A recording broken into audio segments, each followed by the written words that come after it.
अजितदादा पवारांच्या राष्ट्रवादी काँग्रेसचे नेते तुकाराम बिरकड यांचे अपघातात निधन झाले आहे. अकोला मूर्तिजापूर राष्ट्रीय महामार्गावर शिवानी टी पॉइंट जवळ बिरकड यांचा अपघात झाला. बिरकड हे मूर्तिजापूरचे माजी आमदार तसेच विदर्भ वैधानिक विकास महामंडळाचे माजी अध्यक्ष होते. बिरकड हे भाजपचे प्रदेशाध्यक्ष चंद्रशेखर बावनकुळे यांना भेटण्यासाठी अकोल्यातील सिटी स्पोर्ट्स क्लब येथे गेले होते. मात्र परत येताना त्यांच्या दुचाकीला मालवाहू वाहनाने धडक दिली.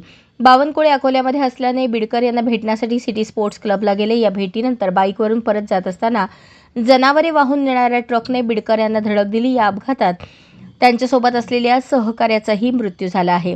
बिडकर हे 2 दिवसांनी त्यांच्या संपूर्ण कुटुंबासोबत महाकुंभला जाणार होते, पण त्याआधीच काळाने त्यांच्यावर घाला घातला. बिडकर यांचा मृत्यू झाल्याचं कळताच कुटुंबाने आक्रोश केला. तुकाराम बिडकर यांच्या पत्नी, भाऊ प्रकाश बिडकर, शत्रुघ्न बिडकर यांना अश्रू अनावर झाले. अशाच नवनवीन अपडेटसाठी जनता राज्य न्यूज चॅनलला सबस्क्राईब करा, लाईक करा आणि शेअर करायला विसरू नका.